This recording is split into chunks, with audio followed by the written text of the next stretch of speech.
금오나TV 시청자 여러분, 저는 여러분들을 사랑하는 이교수입니다. 오늘 우리는 부부관계의 가장 핵심적인 요소이자 때로는 가장 큰 장애물이 될 수 있는 대화에 대해 심도 깊게 이야기 나눠볼까 합니다. 특히 부부간 사랑이 솟아나는 대화와 갈등이 폭발하는 대화 사례를 통해 건강한 소통의 중요성을 깨닫는 시간을 가질 것입니다. 이 귀한 통찰은 여러분의 소중한 관계를 더욱 풍요롭게 가꾸는데 분명 큰 도움이 될 것입니다. 대화는 단순한 의사소통의 도구를 넘어 서로의 마음을 읽고 이에 다리를 놓는 행위이기 때문입니다. 먼저 갈등이 폭발하는 대화의 한 사례를 살펴보겠습니다. 이 대화는 많은 부부들이 일상에서 흔히 겪을 수 있는, 어쩌면 우리 주변에서 너무나도 쉽게 찾아볼 수 있는 상황에서 비롯됩니다. 아내인 정혜 씨와 남편인 민준 씨의 이야기입니다. 민준 씨는 긴 하루의 업무를 마치고 퇴근 후 지친 몸을 이끌고 집에 돌아와 소파에 몸을 던지며 TV 리모컨을 찾습니다. 그 순간 정혜 씨는 이미 하루 종일 가사, 노동과 육아로 지쳐 보이는 표정으로 주방에서 저녁 준비를 하던 중이었습니다. 공기 중에는 묘한 긴장감이 흐르고 있었습니다. 정혜 깊은 한숨을 쉬며 자기야, 오늘 재활용 쓰레기 버리는 날인데 아직도 안 버렸네. 내가 분명히 어제 저녁에 당신에게 한 번 더 상기시켜줬던 것 같은데 혹시 기억 안 나? 민준 TV 리모컨을 만지작거리며 채널을 돌리다 말고 아, 그랬나? 미안해. 정말 깜빡했어. 오늘 회사 일이 너무 많아서 정말이지 머릿속이 복잡해서 그만 중요한 걸 놓쳤네. 퇴근길에도 계속 업무 생각에 잠겨 있었어. 정의 목소리가 점차 미묘하게 높아지기 시작하며 맨날 바쁘다는 핑계만 대고 내가 하루 종일 집에서 어린 아이 돌보고 집안일 온갖 잡다한 것들 다 처리하는 건 안 바쁜 줄 알아? 당신은 항상 그래. 내가 간절하게 말한 건 한 귀로 듣고 한 귀로 흘려버리는 것 같아. 내 말을 중요하게 생각하지 않는 거지. 불만이 섞인 목소리에 서운함이 묻어남. 민준 짜증이 섞인 듯한 날카로운 목소리로 아, 또 시작이네. 내가 일부러 안 한 것도 아니고 정말 바빠서 깜빡할 수도 있는 거 아니야? 뭘 그렇게 사소한 일 가지고 예민하게 굴어? 나도 하루 종일 스트레스 받다 왔는데 당신이야말로 맨날 잔소리만 늘어놓는 것 같아. 나도 집에 오면 좀 편하게 쉬고 싶다고. 피로감과 방어적인 태도가 역력함. 정혜 민준 씨의 비난에 상처받은 표정이 역력하며 내가 그렇게 당신한테 잔소리꾼으로 밖에 안 보여? 누가 나를 이렇게 만들었는데? 당신이 조금만, 아주 조금만 더 신경 써주면 되는 일을 내가 왜 이렇게 목소리 높여야 하는데? 당신은 나를 전혀 존중하지 않아. 내 감정은 안중에도 없는 것 같아. 울먹이는 듯한 목소리. 민준 자리에서 벌떡 일어나며 냉정한 목소리로 됐어. 이렇게 이야기해봐야 맨날 똑같은 결론만 나지 뭐. 당신이랑은 도저히 말이 안 통해. 더 이상 얘기하고 싶지 않아. 대화를 회피하며 서둘러 방으로 들어가 버림. 정혜 혼자 남겨져 망연자실한 표정으로 텅 빈 거실을 바라보며 정말 우리가 어떻게 해야 이 상황에서 벗어날 수 있을까? 좌절감과 무력감에 휩싸임. 사람을 공격하는 말. 아내 왜 또 약속 잊었어? 남편 바빠서 그랬어. 아내 당신은 항상 그래. 원래 그런 사람이잖아. 남편 그럼 내가 뭘 해도 소용없다는 거야? 과거를 끌어오는 대화. 남편 이번엔 진짜 깜빡했어. 아내 이번만이야. 작년에도 그랬고 그 전에도 그랬잖아. 남편 또 그 얘기야? 그만 좀 해. 감정을 무시하는 말. 아내 나 오늘 말 때문에 많이 속상했어. 남편 그게 뭐가 그렇게 속상해? 아내 됐어 말해봤잖아. 같은 상황에서도 마음을 다루는 말은 사랑을 키우고 사람을 다루는 말은 갈등을 키웁니다. 부부 대화의 목적은 이기는 게 아니라 다시 서로에게 돌아오는 것입니다. 이 대화는 전형적인 갈등 폭발 대화의 패턴을 고스란히 보여줍니다.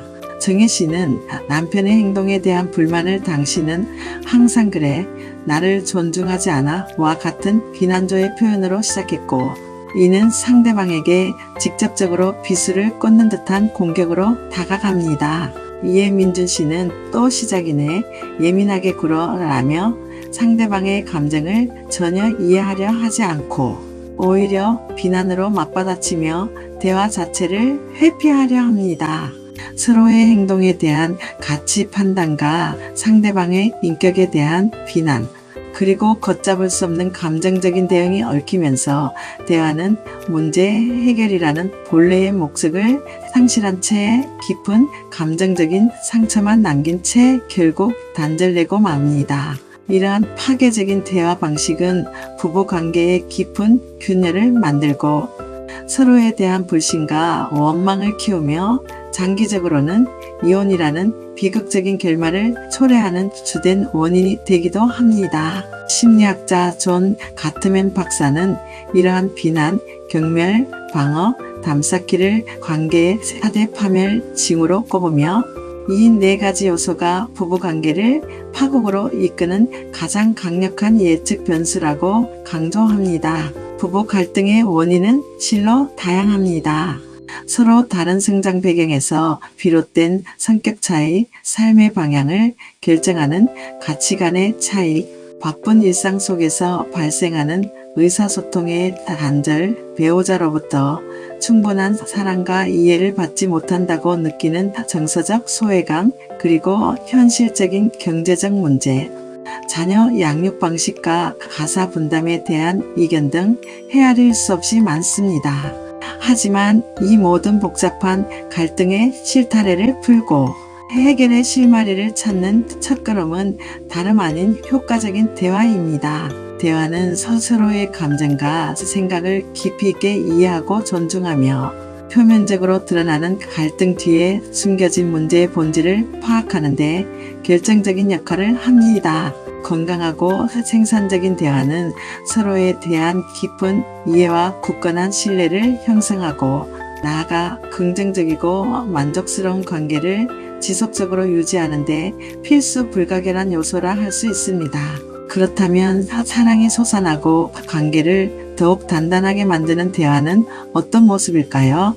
앞서 민준 씨와 정혜 씨의 위기 상황을 건강한 대화 방식을 적용하여 다시 구성해 보겠습니다. 과연 어떤 마법이 일어날지 함께 지켜봅시다. 정혜 차분하지만 진심이 담긴 목소리로 자기야, 오늘 재활용 쓰레기 버리는 날이었는데 아직 안 버려진 걸 보니 내가 조금 서운하고 마음이 불편하네.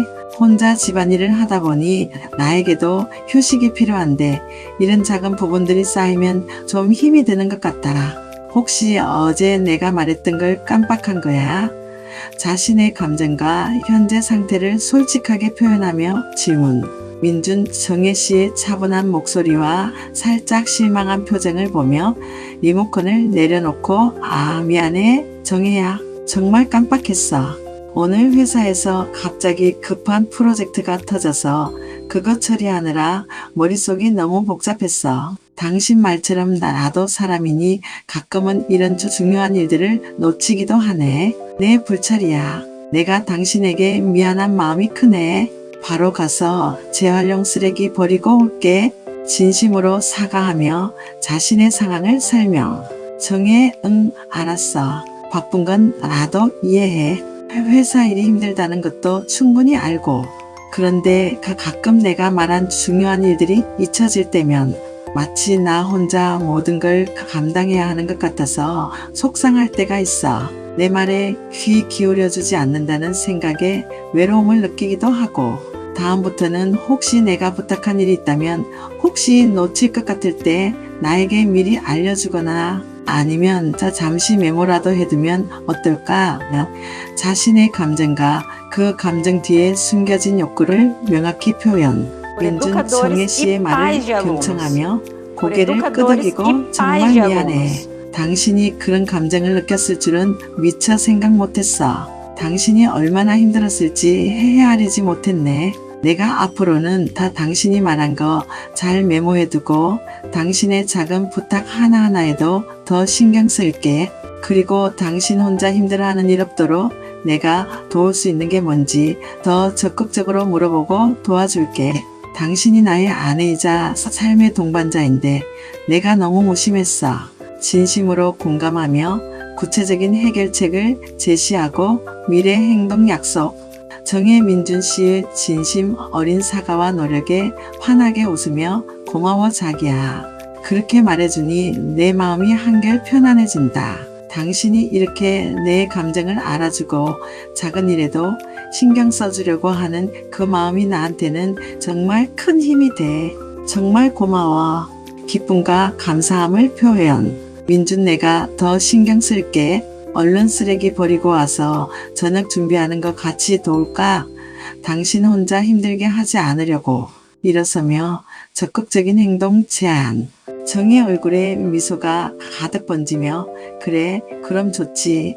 같이 하면 훨씬 빨리 끝나고 더 즐거울 것 같아. 긍정적인 반응과 함께 행복감을 나누. 퇴근 후 지친 순간.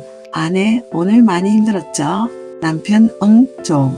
아내 말 안 해도 괜찮아요. 씻고 조금 쉬어요. 남편 고마워. 그 말이 제일 좋다. 의견이 다를 때 남편 나는 이렇게 하는 게 좋을 것 같아. 아내 나는 조금 다르게 느꼈어. 남편 그래? 왜 그렇게 생각했는지 말해줄래? 아내 내 마음을 물어봐줘서 고마워. 늘 하던 일에 대한 말. 아내 매일 하는 일인데도 오늘은 좀 힘들었어. 남편 그래도 당신이 해줘서 집이 돌아가네. 고마워. 아내 그 말 한마디에 힘나. 실수했을 때 남편 오늘 약속 잊어버려서 미안해. 아내 서운했지만 미안하다고 말해줘서 고마워. 남편 다음엔 꼭 기억할게. 이 대화는 갈등을 사랑으로 바꾸는 건강한 대화의 핵심 요소들을 명확하게 보여줍니다. 첫째, 정혜 씨는 나 중심 대화법을 효과적으로 사용했습니다. 당신은 항상 그래. 나를 존중하지 않아와 같은 비난조의 표현 대신 내가 서운하고 마음이 불편하네. 혼자 모든 걸 감당하는 것 같아서 속상해라고. 자신의 감정과 현재 상태를 솔직하게 표현함으로써 상대방을 직접적으로 공격하거나 비난하지 않고 자신의 어려움을 전달했습니다. 이러한 방식은 상대방이 방어적인 태도를 취하기보다 공감하고 이해하려는 마음을 열게 만듭니다. 둘째, 민준 씨는 상대방의 말을 적극적으로 경청하고 정혜 씨의 감정에 깊이 공감하며 자신의 잘못을 인정하고 진심으로 사과했습니다. 그는 단순히 미안해라고 말하는 것에 그치지 않고 정혜 씨가 느꼈을 감정을 헤아리며 당신이 얼마나 힘들었을지 헤아리지 못했네라고 덧붙여 깊은 공감을 표현했습니다. 또한 내 불찰이야 라며 자신의 책임을 회피하지 않고 인정하는 모습을 보였습니다. 이러한 태도는 신뢰를 회복하고 관계를 더욱 견고하게 만듭니다. 셋째, 두 사람은 문제 해결을 위한 협력적인 태도를 보였습니다. 정혜 씨는 자신의 욕구를 미리 알려주거나 메모해두면 어떨까? 라고 구체적인 부탁의 형태로 전달했고 민준 씨는 앞으로는 당신이 말한 거 잘 메모해두고 더 신경 쓸게. 도울 수 있는 게 뭔지 더 적극적으로 물어볼게 라며 구체적인 해결책과 미래 행동을 약속했습니다. 서로의 입장을 이해하고 앞으로 어떻게 할 것인지 구체적인 대안을 함께 모색하는 과정은 갈등을 건설적으로 해결하고 관계를 한 단계 발전시키는 중요한 단계입니다. 건강한 부부 대화를 위해서는 몇 가지 중요한 방법들이 있습니다. 이러한 방법들을 일상생활에 적용하는 것은 부부 관계의 질을 혁신적으로 향상시킬 수 있습니다. 첫째, 비폭력 대화 non-violent 커뮤니케이션의 원칙을 적용하는 것입니다. 이는 마셜 로젠버그 박사가 개발한 것으로 관찰, 느낌, 욕구, 부탁의 4가지 핵심 요소로 구성됩니다. 상대방의 행동을 가치 판단이나 해석 없이 있는 그대로 객관적으로 관찰하고 그로 인해 자신이 느끼는 감정을 정확하고 솔직하게 표현하며 그 감정 뒤에 숨겨진 자신의 근본적인 욕구를 파악하고 마지막으로 그 욕구를 충족시키기 위한 구체적이고 긍정적인 형태의 부탁을 하는 것입니다. 예를 들어 당신이 밤늦게까지 친구들과 술을 마시고 들어와서 짜증이 나요. 당신은 항상 나를 무시하는 것 같아요. 대신 당신이 어젯밤 늦게까지 들어오지 않고 연락도 없어서 나는 걱정되고 외로운 마음이 들었어요. 나는 우리의 관계에서 안정감과 존중받는 느낌을 중요하게 생각하는데 이런 일이 반복되니 불안해요. 혹시 다음부터는 늦을 것 같으면 나에게 미리 연락을 해주거나 아니면 늦더라도 안전하게 귀가하겠다는 메시지를 남겨줄 수 있을까요? 그리고 우리가 함께하는 시간을 좀 더 확보할 수 있을지 이야기해보고 싶어요. 와 같이 표현하는 것입니다. 이 방식은 상대방의 행동에 대한 비난이나 평가 대신 자신의 내면에서 일어나는 반응에 초점을 맞추어 대화를 풀어나가는데 중점을 둡니다. 약속에 늦은 남편. 아내 오늘 약속 시간보다 30분 늦게 왔어요. 남편 미안해. 아내 기다리면서 서운하고 속상했어요. 남편 그랬구나. 아내 나는 약속이 지켜질 때 존중받는 느낌이 들어요. 남편 그 마음 이해돼. 아내 다음엔 늦을 것 같으면 미리 연락해 줄 수 있을까요? 남편 응 그렇게 할게. 둘째 나 중심 대화법의 생활화입니다. 이는 앞선 사례에서 정혜 씨가 효과적으로 사용했듯이 상대방을 비난하거나 판단하는 너 중심의 표현 대신 자신의 감정과 현재 상태를 전달하는 방식입니다. 너는 왜 맨날 어질러 놓기만 해? 치우는 건 내 몫이라고 생각하는 거야? 대신 나는 당신이 옷을 벗어놓은 걸 보면 집이 지저분해 보여서 마음이 불편하고 내가 다 치워야 한다는 생각에 지쳐. 당신이 벗은 옷을 빨래 바구니에 넣어주면 내가 훨씬 힘이 덜 들 것 같아. 와 같이 말하는 것이죠. 이러한 대화법은 상대방이 방어적인 태도를 취하기보다 공감하고 이해하려는 마음을 열게 만들어 훨씬 부드럽고 건설적인 대화를 유도할 수 있습니다. 집안일이 몰렸을 때 아내 당신은 왜 맨날 안 도와? 아내 오늘 집안일이 많아서 너무 지치고 힘들었어. 남편 그랬구나. 아내 이럴 때 혼자라는 느낌이 들어서 마음이 좀 서운해. 남편 미안해. 그렇게 느낄 줄 몰랐어. 아내 조금만 같이 나눠주면 훨씬 힘이 될 것 같아. 남편 오늘은 내가 설거지 할게. 셋째, 경청과 공감의 기술을 적극적으로 활용하는 것입니다. 상대방의 말을 단순히 듣는 것을 넘어 그의 감정과 의도를 주의 깊게 듣고 이해하려는 노력이 중요합니다. 상대방이 말을 할 때 중간에 끼어들지 않고 끝까지 들어주는 것, 그리고 상대방의 입장에서 그의 감정을 헤아려 보는 것이 필요합니다. 공감이 빠졌을 때, BS 공감이 있을 때, 공감 없는 대화. 아내 나 오늘 너무 힘들었어. 남편 다들 힘들어. 그 정도는 참아야지. 공감 있는 대화. 아내 나 오늘 너무 힘들었어. 남편 오늘 하루가 정말 버거웠구나. 결론적으로 비폭력 대화는 상대를 설득하는 기술이 아니라 관계를 지키는 말의 방식입니다. 나 중심 대화는 상대를 공격하지 않고 내 마음을 안전하게 꺼내는 언어입니다. 경청과 공감은 문제를 고치기 전에 사람을 먼저 안아주는 대화입니다. 금호나TV 시청자 여러분, 대화가 참 힘들지요? 인간은 이성보다 감정이 앞서고 상대방이 나를 이해 못해준다는 서운함 때문에 이런 대화가 실천에 옮기기가 참 어렵지만 조금씩 노력하시면 많이 좋아지실 겁니다. 그럼 다음 시간에는 더 유익한 주제로 찾아뵐게요. 이 영상이 좋으시면 구독과 좋아요, 알림 설정으로 응원 많이 해주세요. 감사합니다.